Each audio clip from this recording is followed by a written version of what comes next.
3 días acercándonos el audiovisual desde un punto de vista diferente al TEA, al Tenerife Espacio de las Artes, y también al Centro de Información Juvenil de Tenerife, que se encuentra pues, prácticamente al lado, ¿no?, del TEA, sino también porque hoy celebramos el 8 de marzo, el Día Internacional de la Mujer, y CADEC ha querido hacerlo, continuando una iniciativa que comenzó en su segunda edición, si no me equivoco, Dalai, Objetivo Violeta, donde queremos visibilizar, donde pretendemos visibilizar el papel de la mujer dentro del sector audiovisual. La profesión del audiovisual, como la de otras tantas, que tienen que ver también con las artes, que tienen que ver también con profesiones que en ocasiones son técnicas, son trabajos que han estado tradicionalmente masculinizados, y la idea es poner en valor ese papel que también pues hacen las mujeres dentro de diferentes áreas, donde tenemos diferentes personas que van a intervenir en la mañana de hoy. Tenemos a Gara Delgado, que en un momentito le daremos paso. Tenemos a Ivana Blanic, que también la tenemos por aquí. Marta Sánchez, que se incorporará en un momento. Pero son 3 exponentes de cómo el audiovisual pues también nos llega en ese color, en ese objetivo violeta que hemos denominado desde el CADEC. Finalizaremos con una mesa redonda donde estarán las 3 ponentes, pero además se nos une Valerie Mosso, que tuvimos la oportunidad de conocerla, de escucharla ayer en la segunda sesión de CADEC. Es la tercera, pero ya simplemente anunciarles, adelantarles, me lo comentaba antes Dalai, lo comentaba también René, el equipo de CADEC, que ya hay un compromiso para que CADEC vuelva en 2025, vuelva como un evento más grande, y yo creo que eso es algo que celebrar. Y les voy a pedir un aplauso tanto para las ponentes, pero todavía no lo ven, como para el equipo de CADEC que se encuentra al fondo, y les voy a pedir que se pongan de pie un momentito a esas personas de CADEC que están atrás, por favor, porque creo que deberíamos darle un aplauso.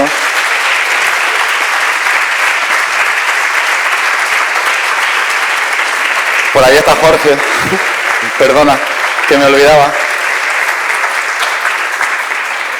Y sin ellos, pues yo creo que esto es imposible que salga adelante. A mí me ha tocado ser un poco la cara visible por presentador, pero yo aquí hago muy poco, salvo estar aquí dando paso y demás.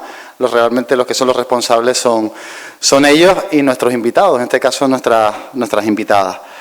Vamos a comenzar el pequeño viaje que vamos a hacer hoy en la isla de Tenerife. Vamos a hablar con una mujer que es directora de producción. Ella empezó, es muy curiosa su carrera, porque ella empezó en el cine, en imagen real. Ella fue una persona que destacó, además, como script. Era una persona que velaba muchísimo por la continuidad en cortometrajes, en documentales y también en largometrajes, pero llega un momento en el que da el salto al sector de la animación, como directora de producción en estudio Three Doubles, si no me equivoco. Ella es Gara Delgado, va a contarnos cómo es su experiencia, vamos a conocerla un poquito más, y lo único que les pido, como siempre, como llevo haciendo estos 3 días, es que le demos un fortísimo aplauso, para que se sienta como en casa.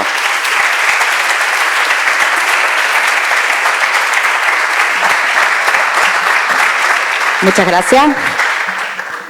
Bueno, pues he tenido la sorpresa de según llegaban, ver a algunos de mis antiguos profesores entre el público, así que no puedo decir que sea una auténtica desconocida, porque algunos me conocen, pero desde que fui alumna hasta el momento de hoy, los que hayan podido pues seguir un poco, pero para la mayoría de ustedes soy una auténtica desconocida. Así que voy a empezar a hablar un poco de cómo llegué yo a esto, pero no me voy a alargar mucho, porque yo creo que siendo la única charla de animación 3D que tenemos en este congreso, me parece interesante abrirle ese mundo, porque además es un mundo que me apasiona y que estoy muy feliz de poderlo compartir con todos ustedes. Pues para empezar, yo creo que si algo tenemos en común todos los ponentes de este congreso es el amor por el cine. Todo empieza así. Y bueno, yo la verdad que llegué un poco tarde a esto, porque aunque en la carrera, estudié la carrera de Historia del Arte porque era la única, estando aquí en Tenerife en aquel momento, que tenía un itinerario cinematográfico. Estaban las historias del cine, había optativas que te lo permitían estudiar, y después también, estando en la universidad, me vinculé al aula de cine de la universidad que es lo que se ha convertido hoy en día en charlas de cine en los multicines de Alcampo. De hecho, la persona que presta esta sala, Emilio Ramar, fue compañero mío del aula de cine en aquella época. Pero bueno, un poco porque soy una superviviente, tuve muchas vidas, me dediqué a muchas cosas y tuve como un recorrido un poco ecléctico. Pero en un momento dado, que coincide con el 2008, que fue una crisis en este país, en el que mucha gente pues nos quedamos sin trabajo, dije, pues ¿por qué no? Vamos a empezar a formarnos en esto que es lo que siempre te ha apasionado. Y bueno, ya así comenzamos el recorrido.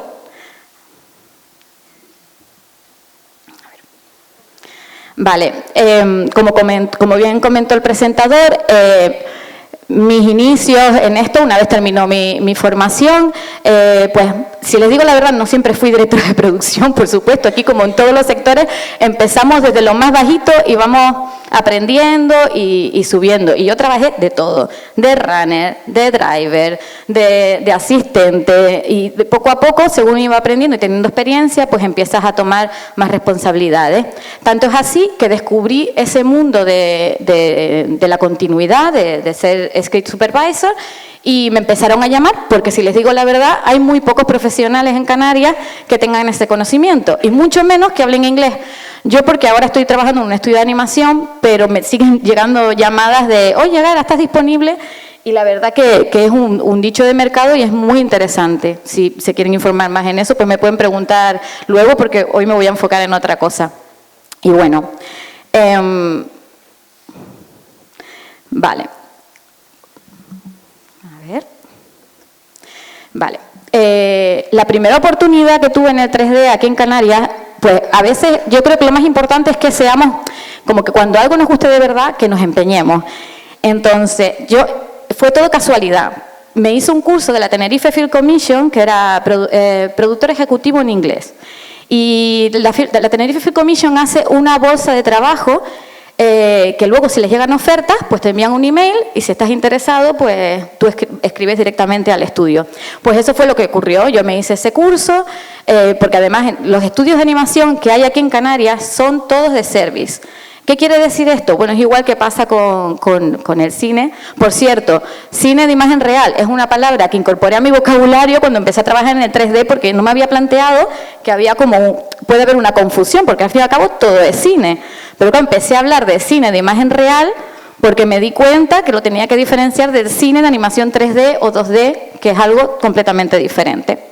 Pues bueno, escribo en este caso, Be Water, y empecé a trabajar en este proyecto como asistente de producción. Este proyecto, pues la verdad que le tengo mucho cariño porque digamos que me dieron la primera oportunidad para trabajar. Poco a poco, con el tiempo, me hicieron coordinadora de producción, que significa que llevaba yo un departamento, porque no eran uno, eran varios departamentos dentro del estudio. Y bueno, vamos a ir viendo algunas imágenes. Por ejemplo, esto era una serie, eran 52 episodios y la complicación que teníamos en este caso es que son personajes con pelo, lo que decimos en animación grooming. Y eso, aparte de que es un trabajo muy, muy específico, hay pocos especialistas en España también de grooming, implica peso en carga de render y tiene una dificultad mayor. Incluso después cuando se hace la iluminación de estos shots, cuesta a veces pues que quede bien. Entonces fue un reto así de entrada en mi primera serie de animación. Y estas son algunas de las imágenes. Y bueno, después porque hay dos tipos de empresas o de estudios de animación. Hay estudios de animación que solo trabajan en un proyecto, entonces empiezan siendo muy poquitos, digamos como 20 personas, empiezan a contratar gente hasta tener un pico en el que suelen ser unas 120 personas y luego, que es cuando coinciden más departamentos, y luego empiezan a despedir a gente porque los departamentos se cierran, ¿no? Porque entonces llega un momento en que el estudio se queda prácticamente con la gente de postproducción y ya después se termina. Y hay otros estudios que están intentando encadenar producciones, poniendo al equipo de un departamento a trabajar en el siguiente proyecto y que tienen una mayor continuidad. Entonces no es que trabajen por un proyecto, sino que son, como digamos que es más estable. Y ese es el estudio en el que tuve la oportunidad de empezar a trabajar hace ya 3 años y medio y continúo trabajando, que es 3 El primer proyecto en el que empecé a trabajar en 3 es Inspector Sam, y en ese proyecto estuve coordinando el departamento de modelado. Y como pueden ver en la imagen, es un proyecto con bastante calidad, que además fue nominada para los Goya, y que todavía sigue pues tiene una distribución bastante amplia por todo el mundo y sigue su camino. El siguiente proyecto en el que me dieron la oportunidad de trabajar fue en el de Momonster, que a lo mejor alguno lo conoce, sobre todo si tienen hermanitos en edad escolar, porque es una serie muy infantil, que está además en televisión española, en Clan. Por si tienen curiosidad, lo pueden ver ahí. Ahí pone la película, porque yo trabajé como coordinadora también, pero coordinadora de todo, tengo que decirlo, ahí no tenía un departamento, sino tenía una persona por encima de mí, pero yo llevaba todo hasta el final. Cuando terminé la última temporada de Momonster, empezaron con la película, que también se estrenó en Navidad del año pasado. Y bueno, hay algo en medio entre la película de Momonster, en la que también trabajé, y esto que lo veremos al final de la charla, y es una serie a la que le tengo muchísimo cariño y que fue la primera en la que se me dio la oportunidad de trabajar como directora de producción. No voy a hablar mucho sobre qué hace un director de producción, porque tengo que decirles que es un poco aburrido. Y porque la verdad que trabajamos entre presupuestos, con clientes, y es quizás la parte más engorrosa de la animación. Pero les voy a hablar un poco en general de cómo funciona esto, para que tengan una idea. Sí, puedo decir eso, que una de las cosas que son muy importantes, sobre todo si estás trabajando para estudios de animación, que son service, es dominar idiomas, dominar el inglés, porque esto fue lo que a mí me abrió la puerta de poder llevar este proyecto, que estoy hablando de serie, que es Harpo de Robot, y que lo pueden encontrar en YouTube si tienen curiosidad, que son todas estas imágenes que se estaban viendo en la presentación, son de ese proyecto, al que le tengo mucho cariño precisamente porque fue el primer proyecto que llevé yo sola.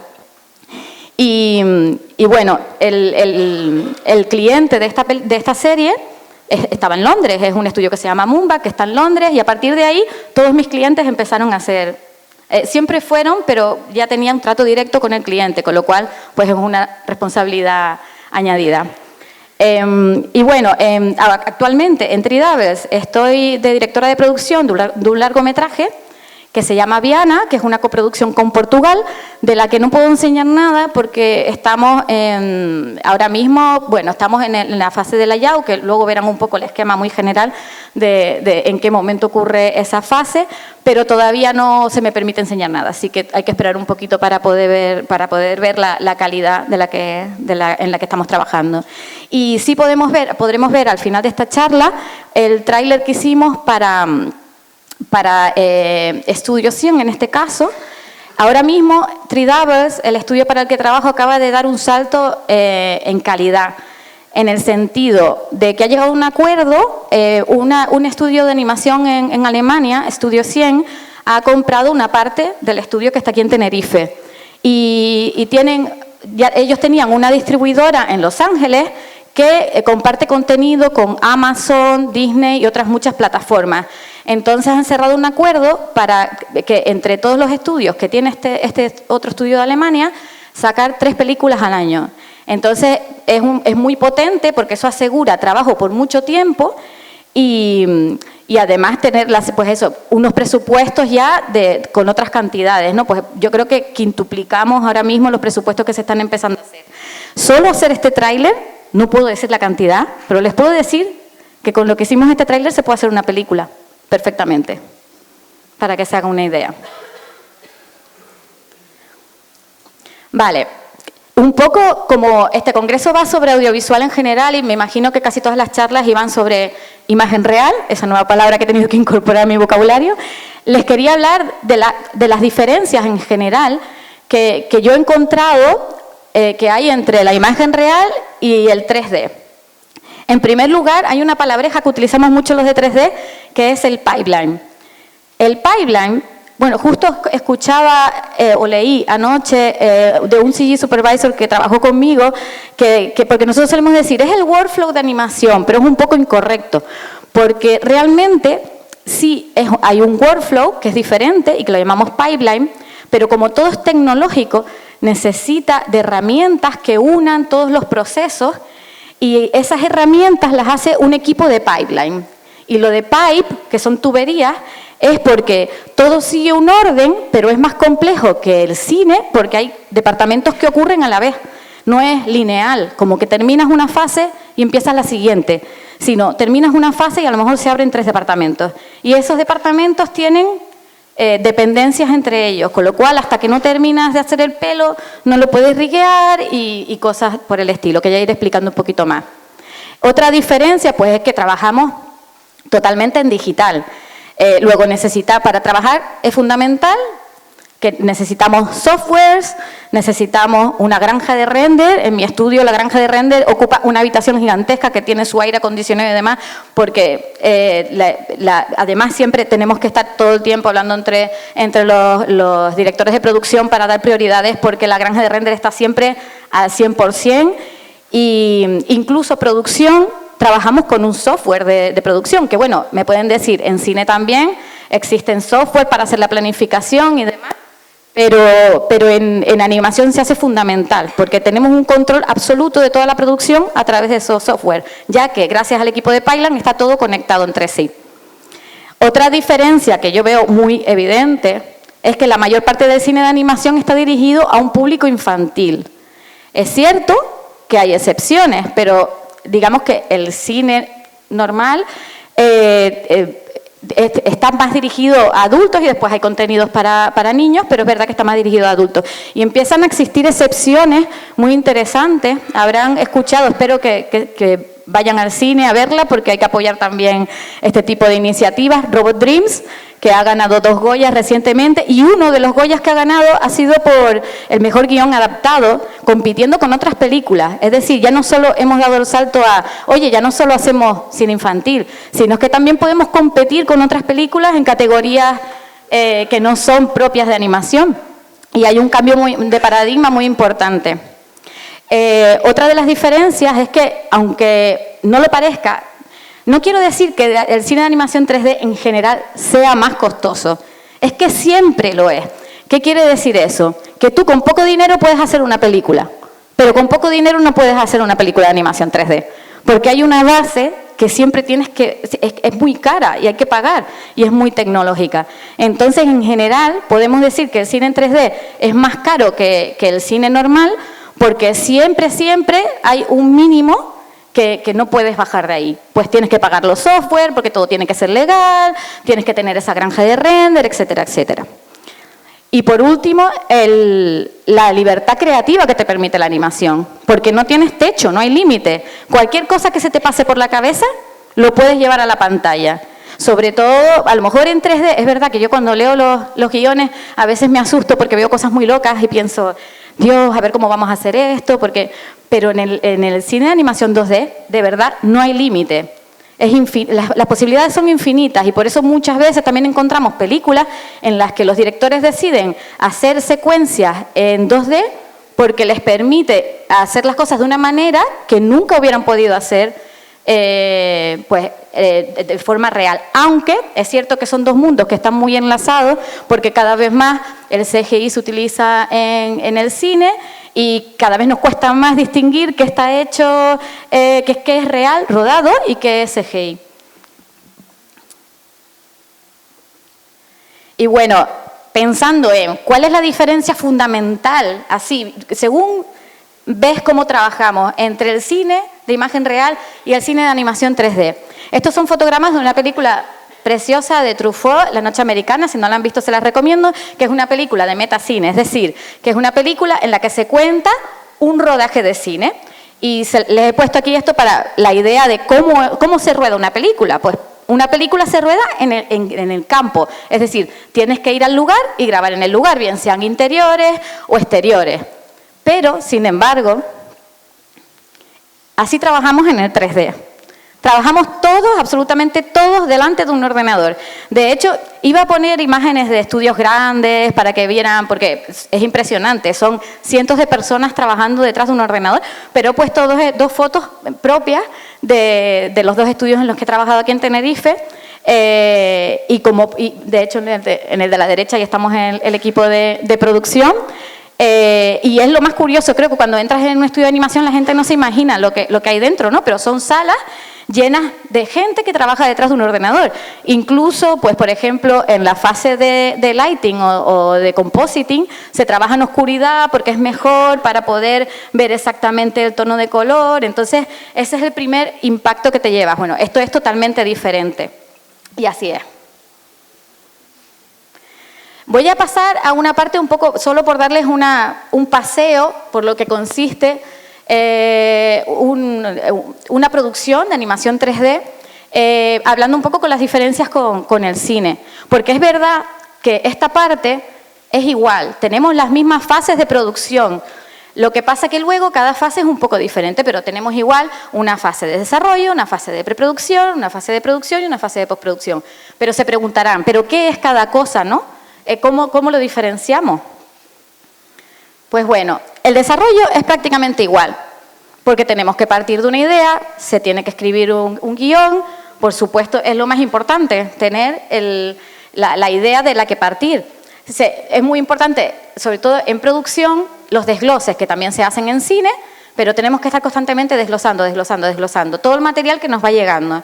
Y se hace un primer presupuesto de la película, vamos a hablar en este caso, por encima de la línea, que es un concepto con un presupuesto muy por encima, según el tiempo que tú tienes planeado que se alargue la producción, que una película, por ponerle un ejemplo, si haces toda la película, pueden ser 2 años de producción, pues calculas muy por encima cuánto es. ¿Por qué? Porque después vas a tener que ir, como ahora mismo el proyecto este de Flamingo, que vieron el póster, ayer mismo se presentó en Cartoon Movie en Francia, en Bordeaux, porque están buscando la financiación para la película. Pues entonces ahí se habla, oye, esta película está presupuestada por tanto dinero y la producción va a empezar en 2025. Entonces ya tenemos que tener esos datos en el desarrollo. Y se hace una primera planificación, pero muy por encima, sin detalle, porque realmente hasta que no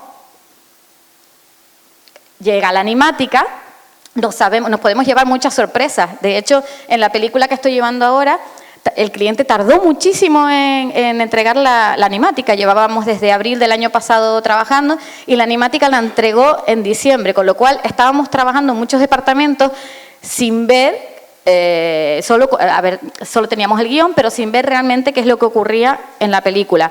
Y eso implicó que hay departamentos que, pues, por ejemplo, efectos, nos dimos cuenta, esto es una locura, la mitad de la película son efectos, hay crowds, es decir, hay muchísimos shots en los que hay más de 200 personajes, porque hay una batalla, porque hay una plaza enorme en la que hay mucha gente bailando, porque además es un musical, y claro, viendo la animática es cuando realmente entras en la realidad y tienes que hacer un desglose más pormenorizado y haces otro presupuesto en el que ya le dices al cliente, oye, que esto lo habíamos presupuestado por esta cantidad, pero no es lo que cuesta, cuesta más. Y ese sí que es mi trabajo, que es la parte un poco más oscura. Pero bueno, en el cine se puede trabajar también con un storyboard, hay quien opta por esa opción, hay quien no. Yo creo que está muy bien porque puedes controlar mucho lo que luego vas a hacer en rodaje.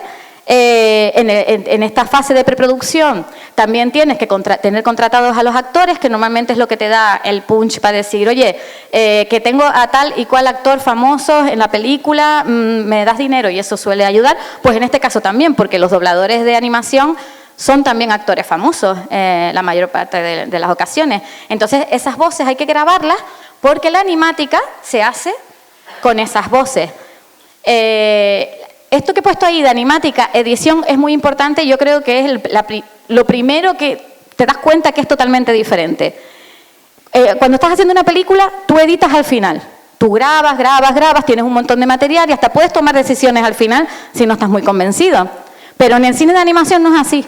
La edición se hace en la animática. Tienes que tenerlo todo muy claro. Tienes que tener mucha experiencia. Tienes que saber exactamente qué es lo que quieres, dónde lo quieres, y tú ya lo haces ahí. Hay una primera versión de la animática que hace el storyboard artist, y después hay una pequeña segunda edición en la que pues se marcan los ritmos y demás, pero esa animática ya va a misa, o así debería de ser, porque la realidad es que a veces no ocurre. Pero ustedes imagínense que ya tienes la película hecha Y al final de la película, el director dice, ¡ay no! Que es que esta secuencia no me cuadra, que la quiero volver a editar, que la quiero cambiar. Pero ahí ya se ha invertido muchísimo dinero, sobre todo animación, que es el departamento más caro. Entonces, no puedes estar tomando una decisión cuando ya estás al final del proceso. Y eso es súper importante. Y bueno, también otra diferencia que lo complica todo un poco más es que antes de empezar la producción necesitamos diseños de todo. De los personajes, de los sets, de los props, absolutamente de todo, porque es el material que va a pasar luego al artista de modelado 3D, que es donde empezamos a trabajar tridimensionalmente. Vale, estas son las fases de la producción, que ya pueden encontrar, porque realmente cuando tú estás haciendo una película, lo que se suele decir es, si tú lo tienes todo ya hecho en la preproducción, la película sale rodada. No, si está todo muy bien organizado no hay problema, pero realmente en animación es cuando empieza, es decir, seguimos trabajando y siguen habiendo procesos muy complejos. Digamos que aquí en la producción es donde empieza el CGI, donde cogemos todo eso que nos han enviado en diseño y lo convertimos a 3D. Por ejemplo, se ve un vaso, pues el vaso tendremos que crear un asset, se llama, que el modelador con las referencias del concept artist pues tendrá que hacer tridimensionalmente y luego pasar a la siguiente fase hasta que entran en el shot. No voy a entrar mucho en detalle con esto, es para que ustedes lo vean, porque es lo que yo comentaba. En la primera fase es el modelado, sin lugar a duda, y una vez está el modelado, se abren otras fases a la vez. No es que termina modelado y empieza grooming, grooming es pelo, y después texturas, y después rigging. No, es que terminas modelado y a la vez empiezas a trabajar en el grooming, empiezas a trabajar en las texturas y en el rigging. Y hay un momento en el que todo eso se encuentra, que es cuando pasamos de assets, de cosas, objetos, fondos, personajes, a planos, a shots. Entonces, y eso todo, en la primera fase en la que se encuentra, que es previa animación, es el layout, en el que se plantean, siguiendo la animática. Sí, no me importa que hagan preguntas, dime.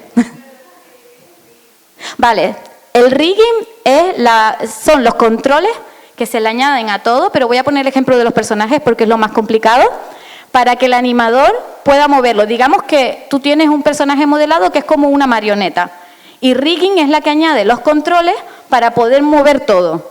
Y en los personajes digo que es más complicado porque hay que hacer también un rigging facial, porque todas las expresiones faciales se hacen en esa fase. Pues entonces, claro, es fundamental antes de empezar a trabajar en shots que tengamos todo eso ya no solo hecho, sino testeado. Pues que los animadores previos a empezar hagan las pruebas de, oye, el rig de este personaje me funciona o no. Por ejemplo, el tráiler que vamos a ver al final, el de Flamingo Flamenco, el personaje principal es un ave que baila flamenco, que tiene plumas. Es lo más complicado que me he encontrado hasta ahora porque tuvimos que desarrollar un pipeline para poder hacer posible lo que la animática, ¿no?, y lo que el cliente nos pedía. Porque, pues precisamente porque es un ave que tiene plumas, que tiene que moverse, entonces ocurren muchas cosas, hay intersecciones, tenemos por eso un departamento que es el que pone ahí, que es Fix Quality Check, que pasa antes después de animación, digamos, para antes de que llegue a lighting, mirar todos los fallos que tenemos.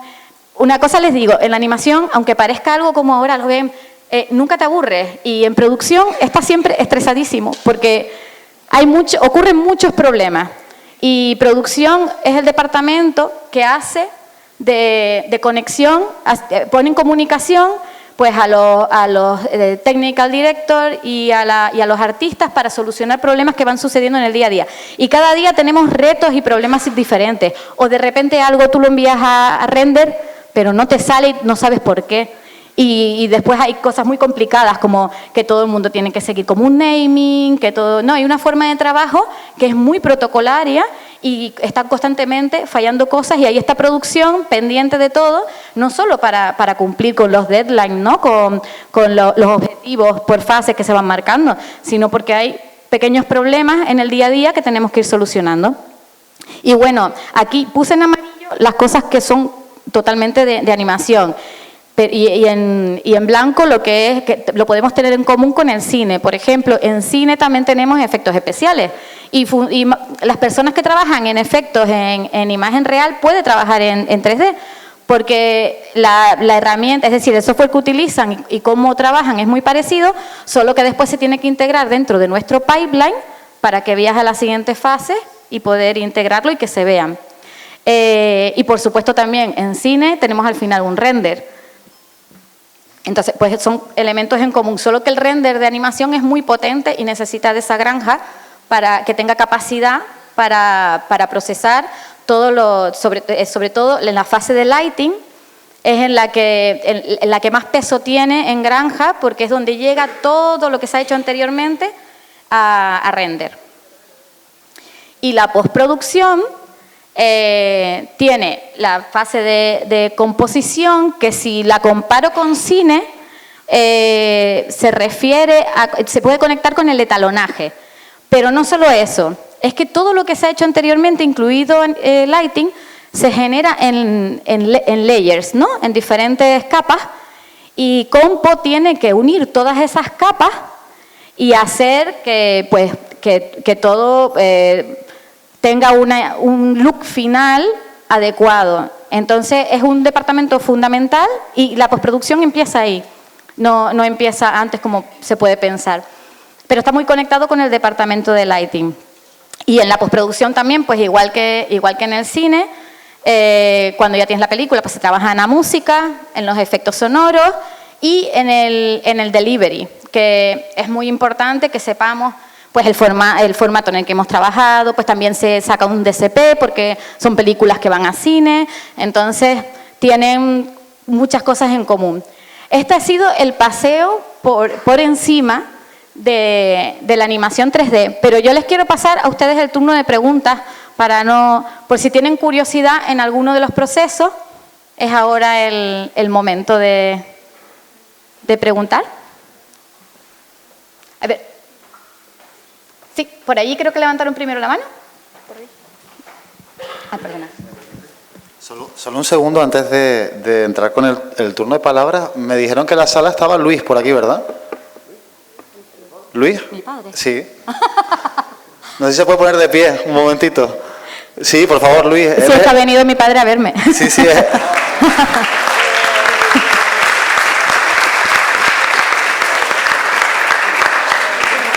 Ustedes no lo ven, pero se ha puesto colorado. Es que no lo sé si lo sabes, pero es que está súper orgulloso de ti.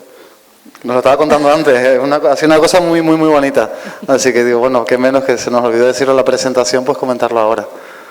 Bueno, vamos con las preguntas, empezamos con las preguntas. Hola, buenas. Enhorabuena. Y mira, con respecto a que tú estás metida en el mundo de la animación 2D, 3D, pues ya lo habrás oído que se suele decir mucho en este mundo que el cine de animación no es un género, sino que es un medio. Entonces me gustaría, ya que estás metida en este mundo, pues saber qué opinas tú con respecto a eso que se dice y gracias. Yo creo que el ejemplo perfecto es el que ponía antes. Yo creo que ya se puede competir con cualquier otra película al mismo nivel y que incluso a lo mejor con el tiempo empezarán a existir géneros dentro de la animación, es decir, empezaremos a hablar de animación, no sé, policíaca, animación, thriller. Eso todavía no ocurre, es verdad que se considera mucho como un subgénero, pero la calidad a la que estamos llegando actualmente, sobre todo en España, todo hay que decirlo, porque tenemos una industria súper potente, estamos pudiendo estar casi al mismo nivel que el cine normal. Es un poco abrirnos paso. Y yo creo que está empezando a ocurrir, pero es muy inicial. Creo que habían preguntado antes por ello. Hola, buenos días. Gara, muchas gracias. Muy interesante todo lo que nos has contado. Gracias. Te quiero hacer 3 preguntas, si no te importa. No hay problema. Que me van surgiendo cosas. Primero, respecto al desarrollo de la industria del service en este sector aquí en Canarias, me gustaría saber si tú crees que es una tendencia que se va a mantener en el futuro, si esas colaboraciones o esos encargos que vienen del exterior vienen por el beneficio fiscal, y eso sí se puede acabar afectando un poco a la industria que se está creando aquí. Eso por un lado. Luego la segunda, que hablas de que son producciones necesariamente más costosas, si ese retorno o esa cobertura de esos costes y el posible beneficio de esas producciones, ¿cómo se explicaría a priori? Si es que tienen unos tiempos de exhibición mayores y se pueden amortizar mucho mejor que el cine de imagen real. Y la tercera, si simplemente para todo el estudiantado que hay aquí, si puedes nombrar qué tipos de software son los estándares que se trabajan en cada uno de desde producción a todos los equipos de trabajo que has contado. Disculpa las 3 preguntas, muchas gracias. No pasa nada. Si por el camino me olvidó alguna, me lo recuerda. Bueno, empezando por el tema de los estudios de service en Canarias. Ocurre lo mismo, bebemos todos de la misma fuente, tanto el movimiento que hay en cine de imagen real como en animación 3D, porque es verdad que los estudios que han venido aquí son estudios de fuera que han puesto otra base en Canarias. En el caso en el que yo trabajo, su única base es Canarias, no tiene otra en Madrid, digamos, pero sí que están aquí precisamente por eso, porque se pueden tener beneficios fiscales de producir aquí. Y ocurre, creo que en todos los estudios, tenemos estudios que son como sedes de otros estudios en Francia, de Bélgica, de Alemania, de muchos lugares. Por eso es tan importante lo de saber inglés, yo lo recuerdo porque... y yo creo que será la tendencia, aunque, bueno, por ejemplo, en el estudio que yo estoy, muy poquito a poco están empezando a generar productos propios. Porque yo siempre lo he dicho, debe ser súper bonito. Yo no he tenido la experiencia, me gustaría algún día trabajar en un estudio que genere sus propios contenidos.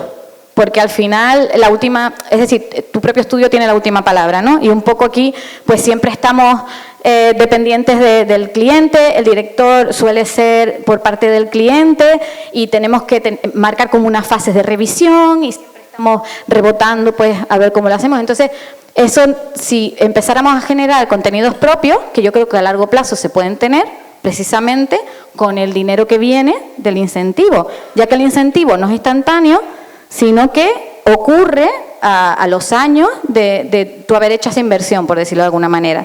Entonces, por ejemplo, en Tridabel se está haciendo eso, se está empezando por cortometrajes, pero poco a poco se irá intentando generar contenidos propios.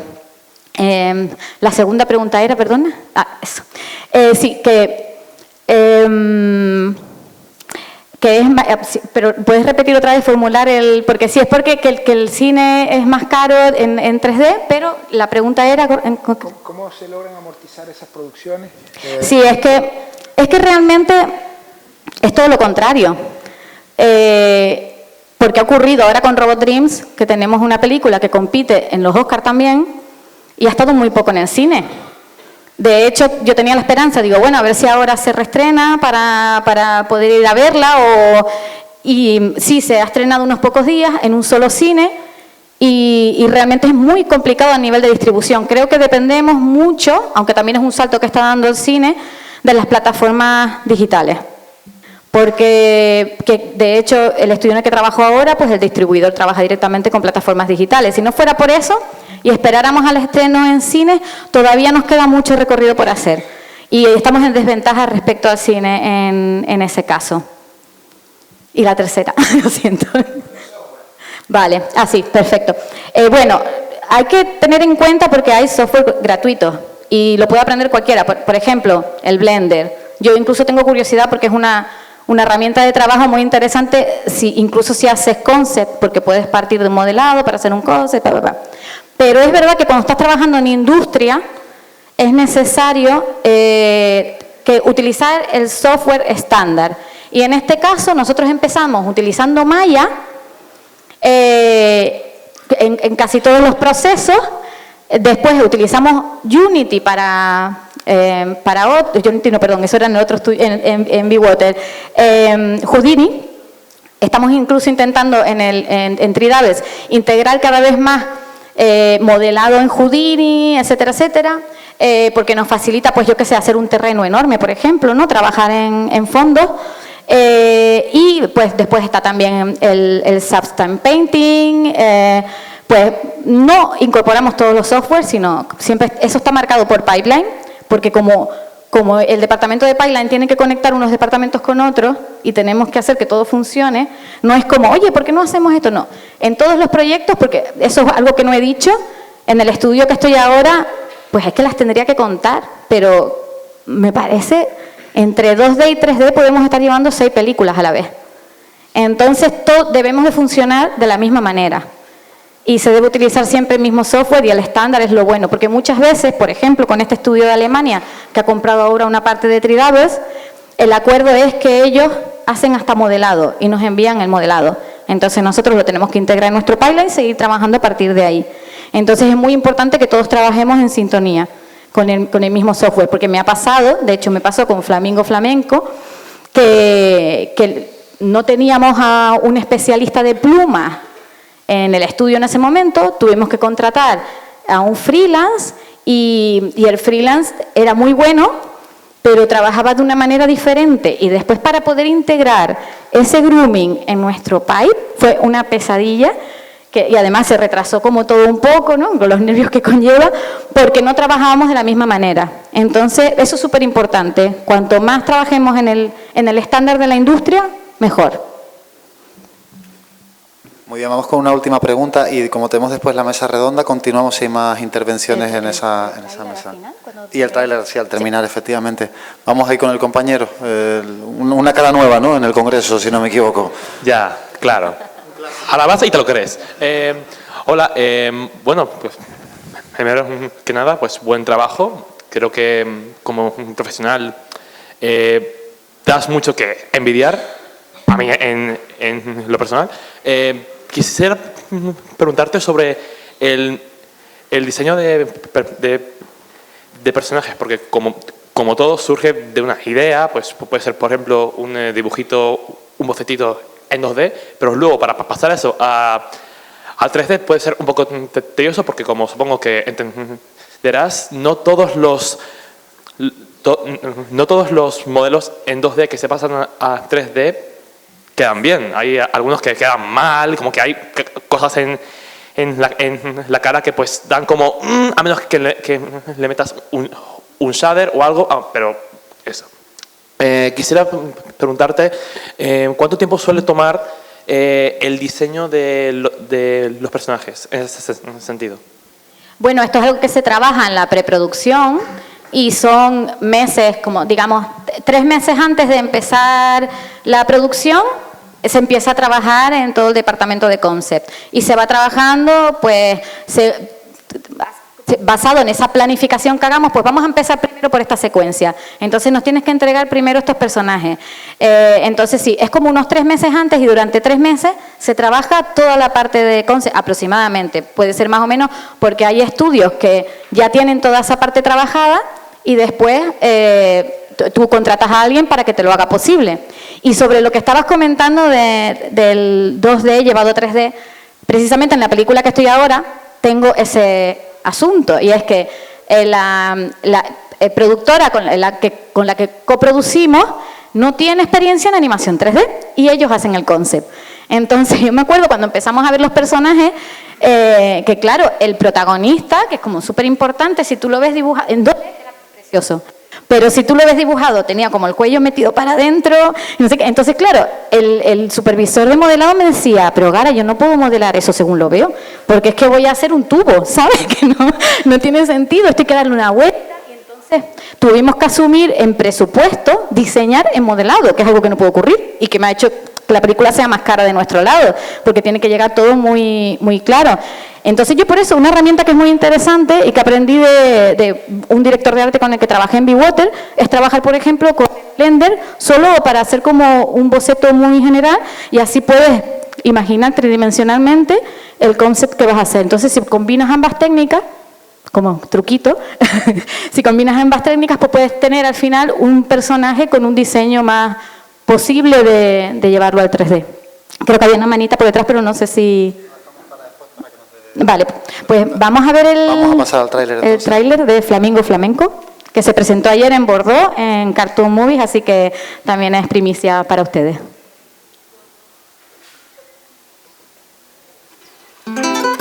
The Fuente de Piedra Lake in Spain. Once a year, the flamingos perform a dance that looks like the flamenco.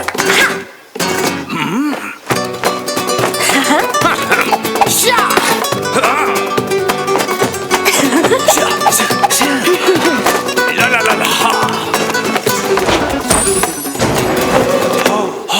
Whoa. I love it! The other flamingos must call you Magnifica. They usually call me that girl. Most don't even know my name. Well, they're gonna, cause you have a flame inside you that can light up the sky. Hunting dogs, freeze! Me, not you. You're a meter tall and bright pink. Run! Gracias.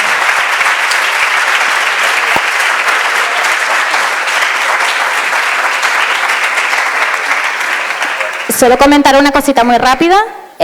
Para hacer una cosa tan corta como esto, se tuvo que hacer un desarrollo muy grande y ese es el motivo por el que ha sido muy caro.